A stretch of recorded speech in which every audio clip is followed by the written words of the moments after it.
It's the last day at the high school for all the students and staff. The senior adults are wild and unruly, playing pranks on their classmates and teachers. The English teacher, Andy Campbell's parking lot, is occupied by a student on a scooter, and he's too calm and sensitive to do anything. History teacher Ron Strickland is the school's most feared and strict teacher. He confronts two kids who have thrown a 1971 national championship bat in trash. Strickland orders them to put the bat in its place right now, or it won't end good for them. Some of the teachers are worried as they have tests later in the day that will decide the fate of their jobs. Another teacher in the staff room, fed up with the students and management's behavior, decides to quit. He picks up some stuff to take as compensation, but Strickland comes and scolds him from taking anything. As Andy attempts his last class, he as usual gets humiliated by the students. He gets pulled out by guidance counselor Holly Grossman to tell him that some of the other English teachers have got fired, so his job might be safe.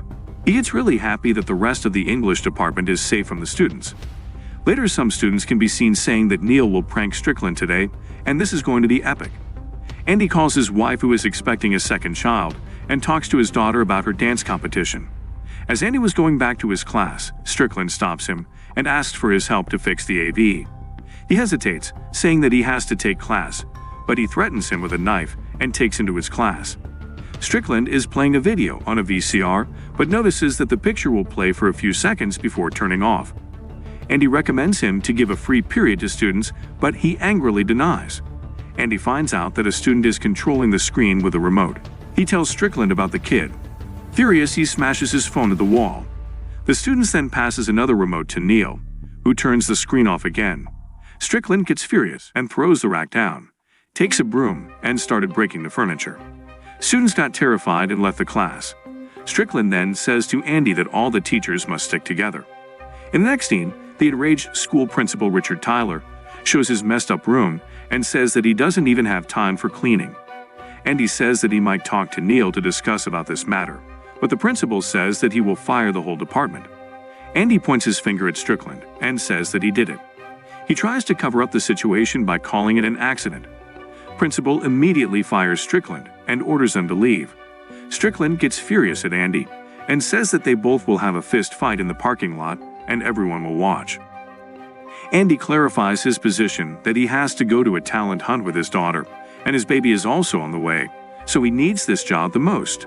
Bell rings, students come in between and they stare at each other. Andy goes to the class and delivers the lecture in a shaking voice. A student, Nathaniel, raises his hand and asks him to why he is having a fight with Strickland. This news spread like fire, and now everyone in the school knows it. He then goes to Ms. Grossman, who asks him the reason to why he agreed to the fight. She tells him various rumors about Strickland, that he was part of a gang, killed terrorists, played piano with fiery eyes, and much more. He gets terrified. Coach and Grossman give a lecture to him about how to fight with Strickland. The coach then recommends him to never run back from Strickland. Andy thanks him and says that he will find some other way. He goes inside where he saw Strickland. They both look at each other, one fiercely and the other intimidated. Mar, the school security guard, runs after students who are about to bunk. He tries to stop them, but they manage to leave successfully. Andy comes to Maher to ask him about Strickland's car still in the school, though he is fired. He replies that he will evacuate after the school hours pass. Andy asks for his help in the fist fight, but he refuses, saying that he can do anything if it is during the school time, and if he knocks him down unconscious, he will save him after the school time begins. Ms. Monette approaches Strickland after hearing about the fight. Since she thinks Andy is a pervert, she suggests to Strickland that he use a knife against him. Andy tries to get Neil to take his word back on the classroom incident. Neil demands a MacBook Pro in return. Andy feels helpless, so he agrees. He rushes to the Apple store, buys the laptop, and runs into his wife and daughter. They ask him why he is here at this time and not in his class. He covers up the situation and says that he bought a MacBook for his wife. He also says to his daughter that she will win the talent show. They both leave and he rushes to the store again, hands over all his cards and asks for another laptop. In the next scene, he is sitting with Neil in the principal's office. Neil lies to the principal that he did everything because he was angry at Strickland. Principal finds the two statements contradictory. Andy twists the whole story and convinces the principal into restoring Strickland's position back. Both Andy and Strickland are called into the Model UN room for a mediation. Andy tells Strickland that the issue was resolved and he got his job back, But Strickland is even more mad over this since Andy didn't talk to him about it. The fight is still on. Andy makes a police call to report the impending beatdown. The operators on the other end laugh when Andy tells them he's a teacher about to get beaten by another teacher. He goes to take a class where he again got pranked. He is tied to a horse which runs in the corridor. Same thing happened with the coach as well. They both talk in the dressing room that the pranks are getting violent. Grossman comes in. Andy says that he is going to put a legal case on Strickland. He plans to set Strickland up by planting drugs in his classroom and getting him arrested. Andy gets the drugs from Neil. On his way to Strickland's class, he runs into Tyler, who tells him his evaluation is now at 2:15, which reminds him of his daughter's talent show, which is at 2:30. Andy puts the drug sack in Strickland's bag and watches the situation from the ground. Grossman says that dogs cannot smell drugs. She gives him weed to put in his bag. He takes it and jumps back to his class. Strickland, already sitting there, comes forward with an iron axe and asks him the reason to why he planted drugs in his bag. He threatens him, uttering that he will break every bone of his body. Andy lights up the weed, opens the door and calls the police, which was standing nearby the class. The police comes in, and Andy puts all the blame on Strickland, who abuses the police as well. Both Strickland and Campbell get arrested. In their cell, Andy blames Strickland for getting them into this mess. He then goes over to a big inmate and tells him that Strickland called him a bitch and that he wants to fight him. He tells the big guy to look out for Strickland, nodding as the signal. Andy goes back over to him to instigate things, but he says the fight is off since he only did it to prove a point and that the school doesn't care about what goes on if students are running around uncontrollably, and that Andy isn't even a man enough to fight.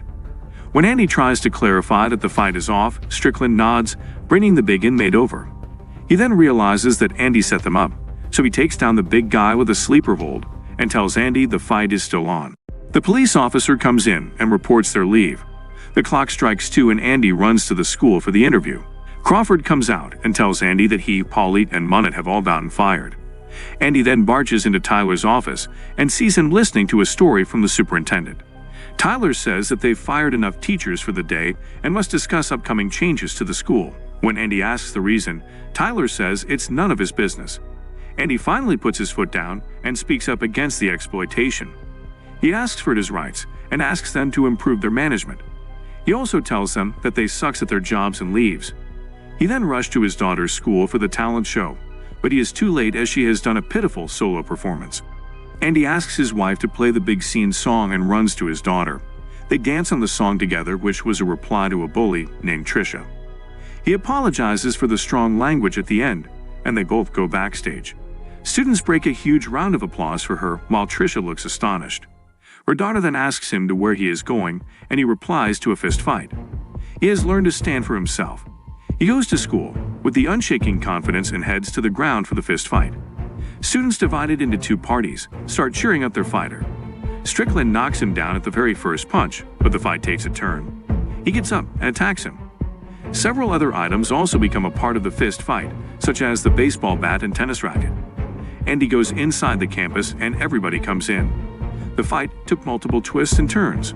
Eventually, Andy knocks him down with a fire extinguisher spray and a hit in the head. His supporters cheer him. He screams that he will never stop fighting for himself, his family, and the school. Strickland comes and punches him right in the face, knocking him down. His wife calls and gives the news that she is in labor. Strickland wakes him up and tells him about his wife. Andy then goes to the hospital and explains everything he's been through that day and that he is finally going to stand up for himself. His wife gives birth to a baby girl. Fast forward a few months, they have a garden party with all the teachers. Principal Tyler comes and tells Andy that the fight attracted a lot of attention to the school board, and he must ask both him and Strickland to return to work because his own job now depends on it. He agrees to rejoin on one condition, that all teachers will also be called back. The school starts again and all the teachers thanks him. Andy becomes a strict teacher to maintain the discipline. Strickland says that he should not be the scariest one as it is for him only. They did a high five and the 2 then headed off to teach their new classes. Subscribe to see more videos like this. Turn on notifications and leave a like to help the channel out. Thank you for watching.